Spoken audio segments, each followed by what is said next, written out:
pero sí hablaba de él. Sí. Y él no podía tener tantos dedos suficientes como para él decir cuántos nietos tenía, porque yo creo era como, yo no sé, 90 o 100. 13, 17. 17. Siempre hay uno. ¿Y cuánto? Podemos hacer comparaciones así. Podemos hacer comparaciones con el PhD de Texas Tech que yo tengo, que cuando recibí y volví a Abilene, un colega me vino y me dijo, Harlan, ¿te aprobaron? Sí. ¿La disertación? Sí. ¿Eres doctor? Sí. Bueno, estás actualizado por un año. Y después, un año. Así como para bajarme un poquito también, ¿verdad? Y sí, y mencioné, si usted quiere en otra ocasión hablar de la literatura latinoamericana moderna, de surrealismo, dialectismo y discusiones innecesarias, me vienen a conversar después, porque ni solo una vez desde el 97 hasta terminar en ACU el año 16, usé el material de mi disertación en una clase. Solamente una vez. Wow.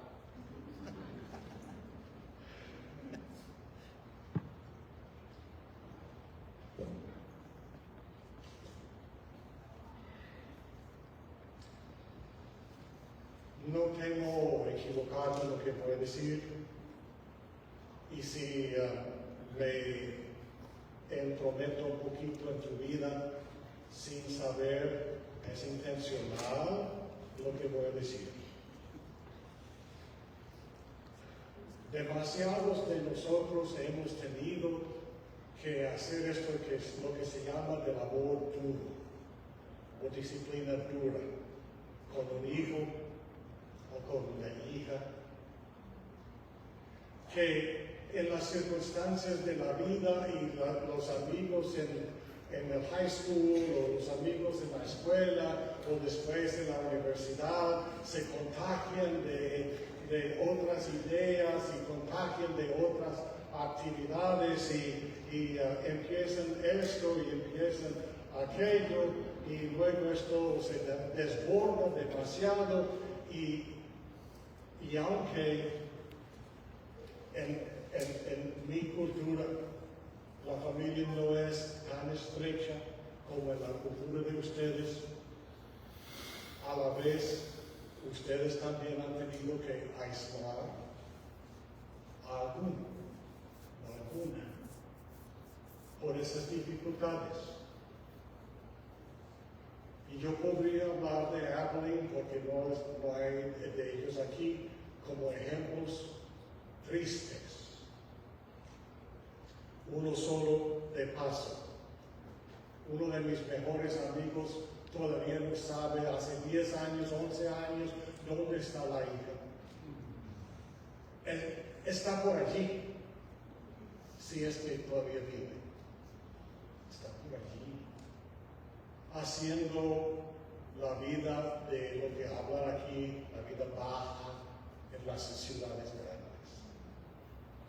Entonces, con atrevimiento, quiero que tengamos una palabra de oración. Amado Padre, tanto amor que nos has dado recogiéndonos en tu familia y tantos sueños que también tenemos en extender este amor tuyo en nuestras familias, en las familias de otros, y eso es lo que se llama iglesia. Que Señor, cuando Satanás logra alguna victoria que nos duele, y podríamos hablar de hijos o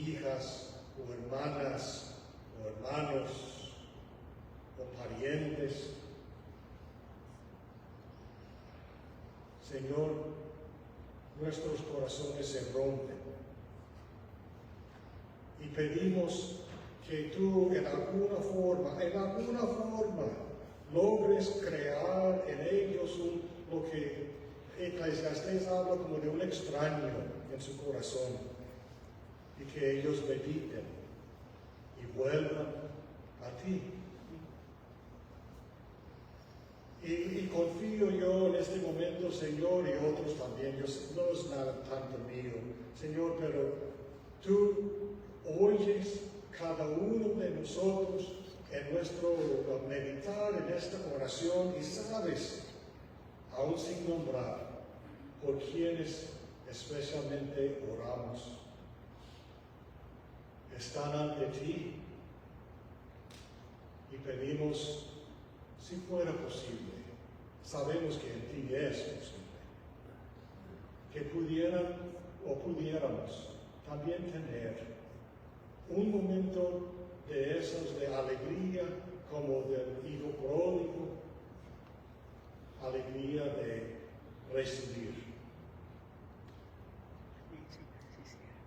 No perdemos la esperanza, confiamos en ti y oramos en nombre de Cristo Jesús. Amén.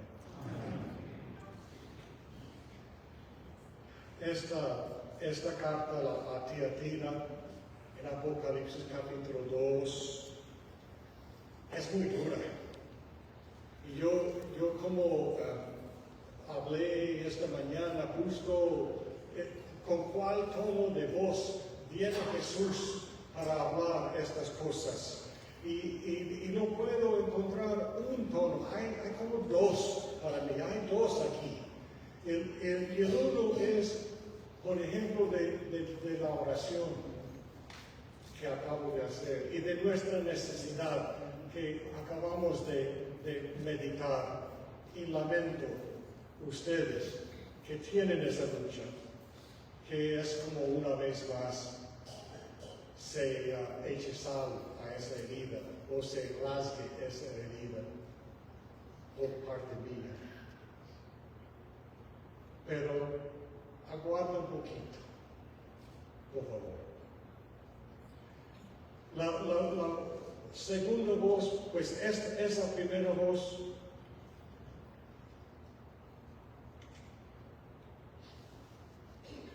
esto dice el Hijo de Dios, el que tiene ojos que resplandecen como llamas de fuego y pies que parecen bronce al rojo vivo. Conozco tus obras, tu amor y tu fe, tu servicio, tu perseverancia, y sé que tus últimas obras son más abundantes que las primeras. Esa es la voz, primero, que estoy hablando. Es una voz que Él andando entre los candelabros, como hemos estado hablando, José Luis y yo, y que hablarán mañana seguro los otros hermanos. Es una voz de compasión, es una voz de conciencia, es una voz conocedora de cómo son estos arbolitos y qué han hecho, qué luchas han encarado y cuáles circunstancias han sobrevivido en su fe. Yo sé, yo conozco, dice, tus obras. Él ha vivido tus obras, hermano, en su carne propia, al rojo vivo, como nosotros estamos viviendo. Él nos conoce al fondo.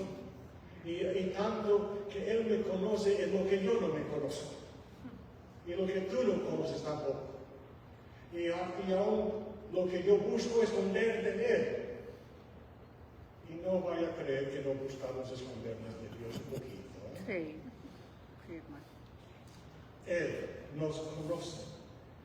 Y llega con esta compasión y con este apoyo y nos sentimos tan alegres y tan satisfechos y tan bien que estamos como para decir, aquí estamos, pero esta carta no termina aquí, es como lo que José Luis habló en su estudio excelente ahora, bastante antesito.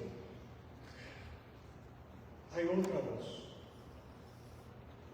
y es representada aquí con esto de ojos de llamas penetrantes, brillantes y con pies de bronce caliente como para aplastar. Es una voz que dice: Tiatira, tú como iglesia estás fuera de balance, estás, creo que es la palabra correcta, bamboleando.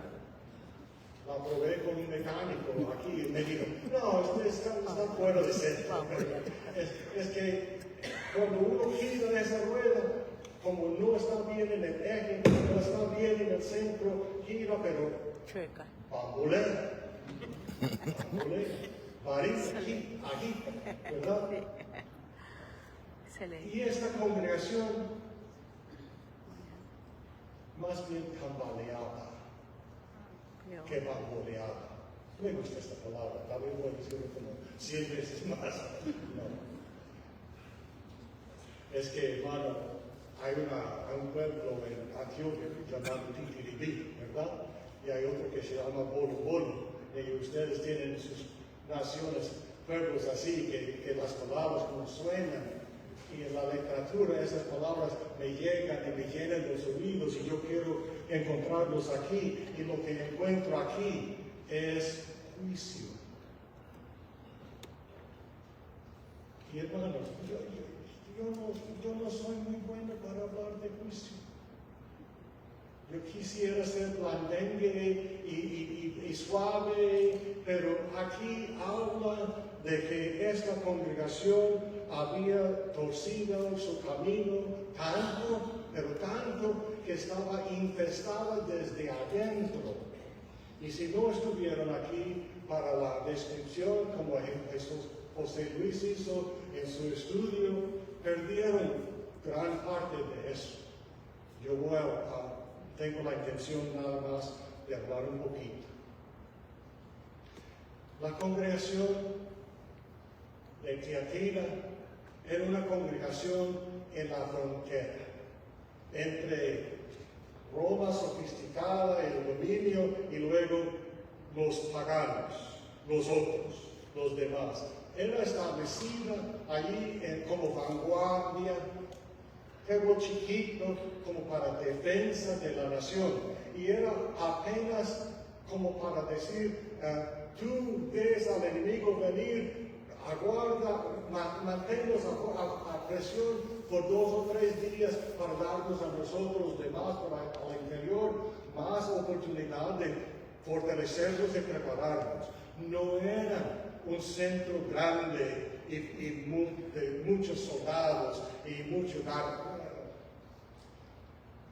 poderío militar.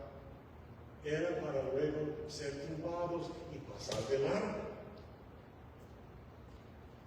Pero era importante.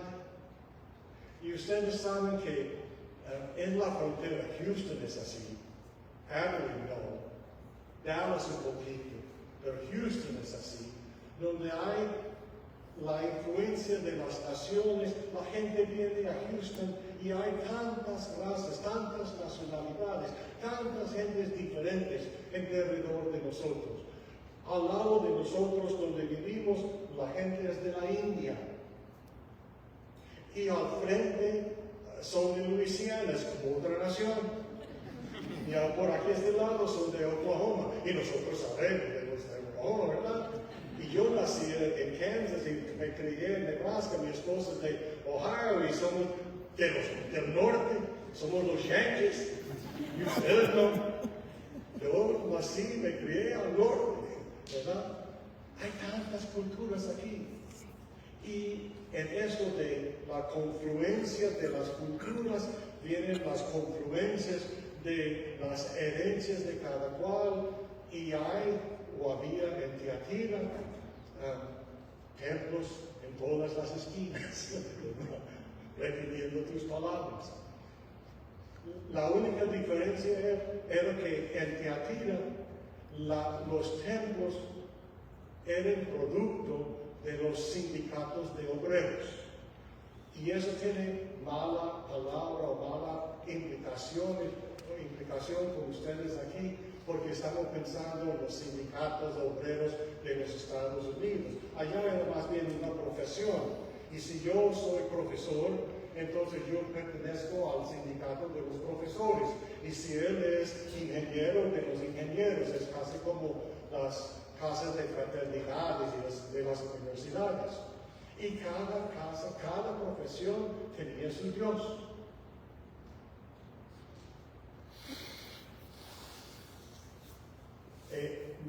Todavía me sorprende, hermanos, que empezando en Colombia, mi introducción a esto, hay un santo en la Iglesia Católica y hay una Virgen para casi todo lugar y toda profesión y todos los españoles en el Consejo de Indias allá en los 1520 y 30 tomaron la decisión de ver cuál era como el Dios azteca, yo sé que no en ese momento estaba local, y poner un santo allí y suplantar el nombre del uno, y eso lo llaman con mucho orgullo un sincretismo, haciendo como cristiano una actitud, una práctica que era más bien pagana.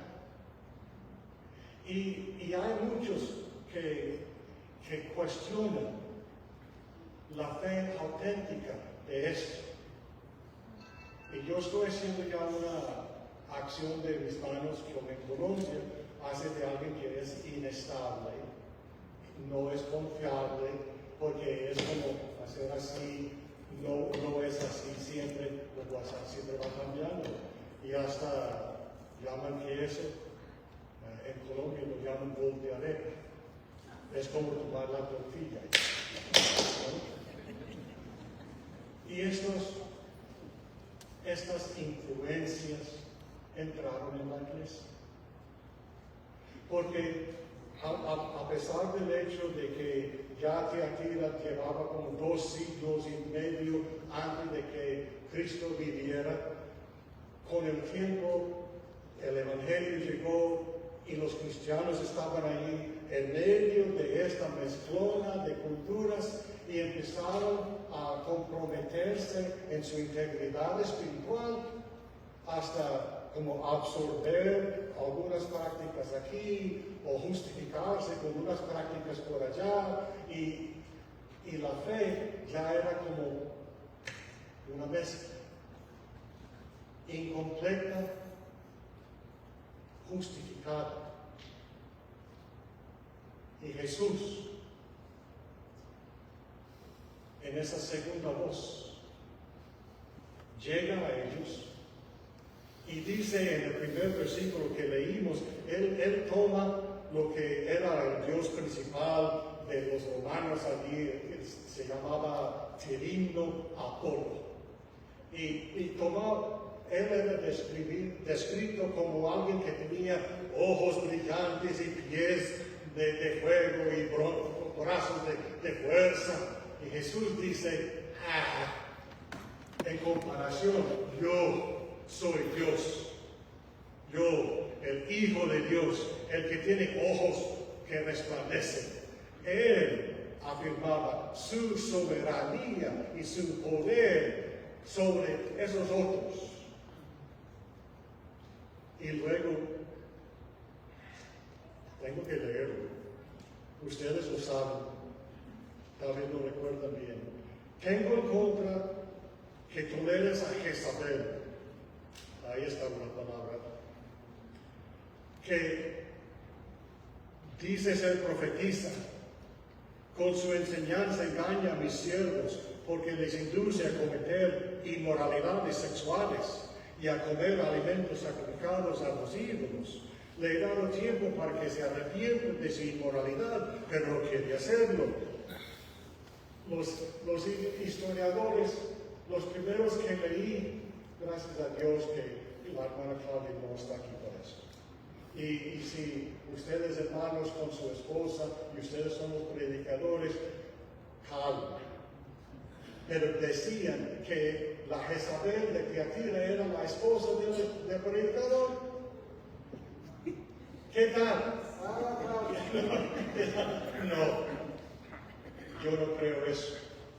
Yo creo que más bien por referencia a esta Jezabel de Reyes, desde que se casó con Acab y trajo sus dioses para meterlos dentro de Israel, que es esa influencia, esa introducción de otros dioses dentro de Israel, esa tendencia de tomar aquello y tomar lo nuestro y mezclarlo y decir en nombre de Dios todo está bien, cuando Cristo dice no.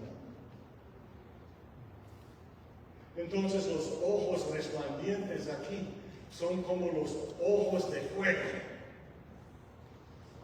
el juicio, y los pies de bronce calientes son para aplastar, porque dice: yo voy a arrojar a la cama y haré muertos también a sus hijos.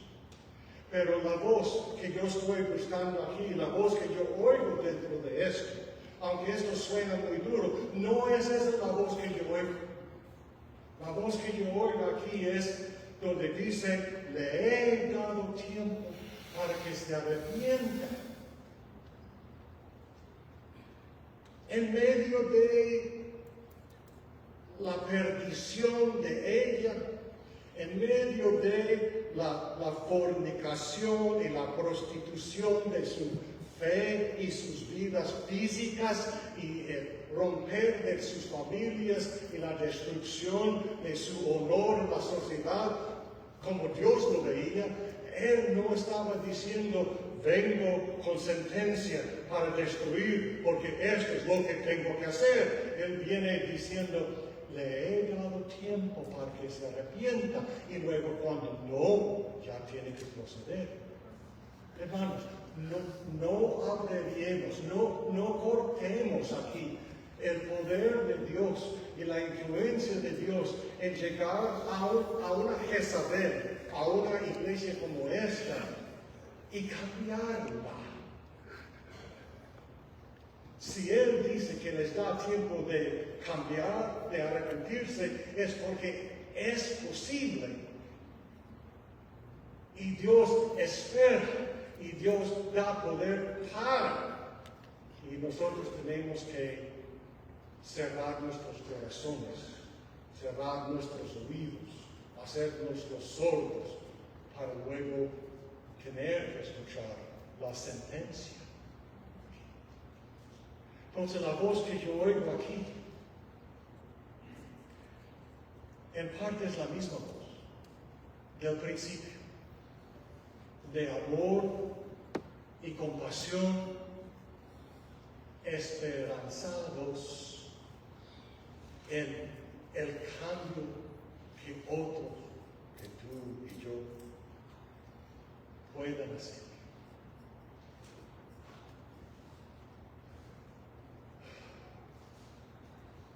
Ay, hermanos, y eso me da pena decir cuando yo no he guardado esa esperanza y ese optimismo. Hay veces que yo he dicho: nah, tan callado y amado y amable que soy y buena gente que soy, pero en mi mente he dicho: ya no más. Ellos no. Y si Dios no ha dejado de insistir por ellos, estoy en una falta de actividad y fe. Yo. Nuestro Dios, el Dios de aquí, es un Dios de juicio y de sentencia, sí. Pero es un Dios que busca más allá de nuestras esperanzas y más allá de nuestras capacidades y nuestros optimismos, y todavía Él ve posibilidades de cambios. Y les doy un ejemplo que estábamos dialogando, el hermano y yo ahorita nada más. ¿Quién creyera hace 40 años o 35 años que Colombia pudiera cambiarse de Pablo Escobar y Carlos Leder y todos aquellos, y la vida fue dura allí. El último año que yo estuve allí en clases de sábado por la mañana en literatura, una de las colegas del estudio una vez me dijo, estoy tan aburrida con venir aquí para la clase a las 7 de la mañana. Tenemos que bajar por la montaña, por la autopista, y hay siempre 3 o 4 muertos allí en la carretera. Gente que fue apaleada y luego tirada por el carro sobre la autopista. Y Medellín en ese año promedió 15 asesinatos diarios en la violencia entre las pandillas de drogas, fuera de toda la violencia extra del momento. Y en ese momento, allá en las montañas, había 35,000 soldados de un ejército ruso. Pues no ruso de veras, porque era de un partido político de Colombia que todavía financiaba por debajo de la mesa a ellos y los llamaban rusos. Pero había otro ejército de como 10,000 en otra parte, y ellos controlaban grandes territorios de Colombia. Y en Medellín, desde las laderas de las montañas de la ciudad, pero en los extremos de la ciudad, había en ciertos días francotiradores que habían anunciado a un barrio, a un sector, el que salga de la puerta antes del mediodía le vamos a matar, y mataban. ¿Cómo pudiera Dios arreglar una situación de esas? Tenían ellos tanto dinero.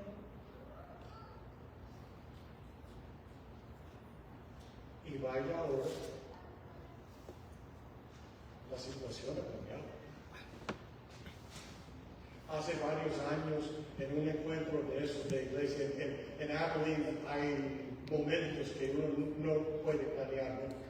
Yo estaba en la iglesia de Mentor Lane conversando con alguien, su hija era estudiante en la universidad, estábamos conversando y él me dijo, ¿tú estuviste en Colombia? Sí. ¿A dónde fuiste? Yo estaba en Barranquilla, llegué a 10 de la noche y nosotros en un jeep fuimos de Barranquilla a Riohacha, que es una distancia de como 6 horas de viaje, empezando a la medianoche durante la lluvia, porque durante ese tiempo la guerrilla no sabía el control de la carretera. Y nos fuimos.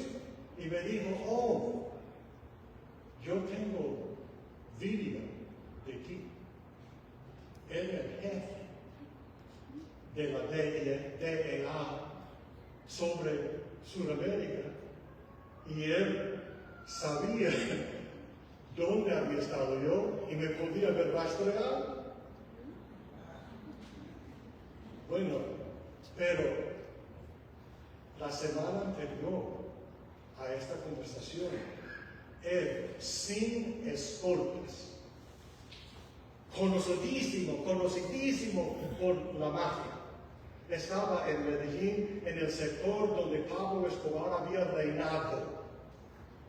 Y estaba sin escoltas, y en mitad de la calle, de una avenida de esas anchas, sacó su celular y llamó a su jefe en Washington y le dijo, mira, adivina dónde estoy, como ha cambiado la cosa, aquí estoy y nadie me está matando. Si Dios pudiera y pudo cambiar una nación así, no dejen de orar por México, El Salvador, Guatemala, Honduras y las otras naciones, y no solamente en América Latina. Dios es mayor. Amén. Y Él tiene voz de espera, pero también tiene boca que aplasta. Y no podemos obviar, no podemos ignorar el texto. Que Jesús en este momento, porque Tiatira no quiso, Jesús había venido de veras con una tercera voz y era la que yo insinuaba hace rato. Una voz de sentencia, de juicio. Y yo sé que casi siempre cuando hablamos de sentencia, de juicio, estamos pensando en el momento final, cuando Cristo viene y luego hay ese gran juicio final. Pero Jesús, Dios, ha ejecutado juicio contra naciones y ha ejecutado su juicio en muchos contextos, siempre en toda la historia nuestra humana. No ha sido esa gran final, pero ha sido esta. Y él llegaba a Tiatira en son de sentencia y castigo.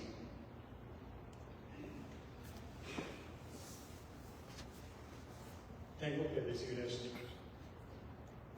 Yo no sé si ya me aguanto mucho, pero dejemos a Dios decretar las sentencias. Dejemos que Él ejecute juicio. No nos corresponde. No nos corresponde.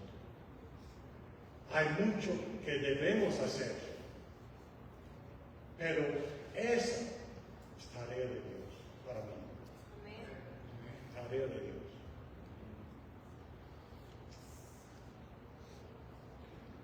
¿Cuál es nuestra parte? Dice, a ver si puedo leer sin subir mis gafas. Al que salga vencedor y cumpla mi voluntad hasta el fin, le daré autoridad sobre las naciones, así como la he recibido de mi Padre, y él los gobernará con puño de hierro. Les hará pedazos como vasijas de barro. También le daré la estrella de la mañana. El que tenga oídos, que oiga. Nuestra parte es esto de lo que hemos hablado de ser fiel hasta la muerte. Ser fiel a los que no vendieron sus almas a la Jezabel y las influencias de la Jezabel. Y yo, por aparte, ya solamente una referencia, lo que el hermano habló, si ustedes pueden volver a ver este video, la sentencia es contra las influencias del mundo que vienen como atacando a nosotros. Aquí hablaba con el hermano de ahí de la proyección, el hermano Piñera, del colegio, los desafíos que él y su esposa tienen para el próximo año en alistarse para ser profesores de la escuela pública, los desafíos que hay en cuanto a todo esto de las leyes, de la inclusión, de las batallas de libros y bibliotecas, de género y yo doy gracias a Dios que ya me olvidé. Pero ellos tienen que vivir a Cristo, servir a Cristo. Y ustedes y yo tenemos que seguir en estas obras. Y si nosotros hemos perdido nuestro centro y nosotros vemos que de veras estamos como, ha llegado esta palabra, otra vez bamboleando, pues hay diferentes formas de volver a concentrarnos, a centrarnos, pero empieza como por ejemplo, cuando Jesús sanó a ese ciego. Y la primera vez, cuando abrió los ojos, vio a los seres humanos como árboles, y la segunda vez, cuando Jesús quitó la mano, los dedos, de haberle escupido y sobado en los ojos, estaba ya con la cabeza del ciego y estaban frente a frente, enfocando Jesús, su vida en él, y él ya veía bien y estaba bien, y es lo que debemos hacer nosotros.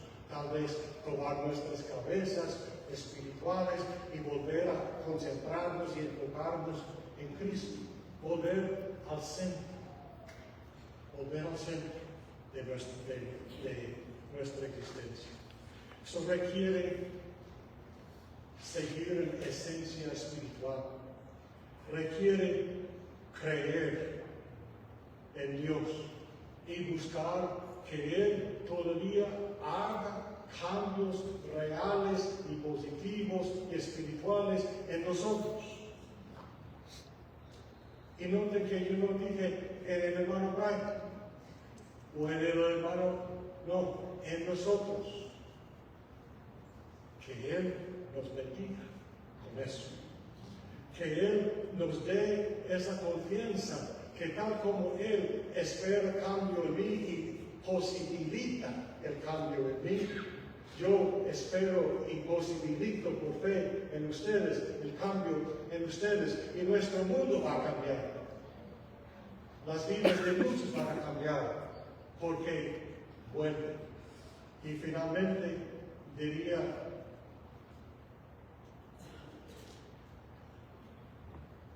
si tú estás como volando, que el hermano Kevin es piloto y él sabe bien de esto, si tú estás volando la vida y tu avión va así, está desorientado, tú puedes seguir volando de arriba abajo y todavía por un tiempo bien, pero hay que voltearlo y uno tiene que enfocarse en algo que está un poco más distante que uno para luego hacerlo bien. Y mi esposa me recordó de esto. Es que cuando uno mira el horizonte, aquí está, yo puedo balancearme y centrarme, enfocarme de nuevo, llegando a estar bien en el paralelo del horizonte. Y nosotros necesitamos nuestro horizonte, que es Cristo. Entonces, hermanos y amigos,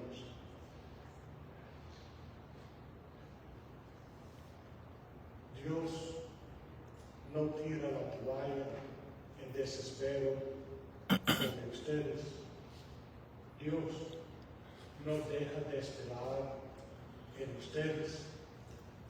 Dios sabe valorar lo que están haciendo y luego ayudar a que esto sea estable y mejor y que le bendiga y que le honre y que le adoremos a Él. Siempre tenemos más que hacer, más crecimiento espiritual, más habilidad necesaria. Porque cuando tú crees que todo está bien, cuidado, Satanás acecha. Siempre sabemos eso.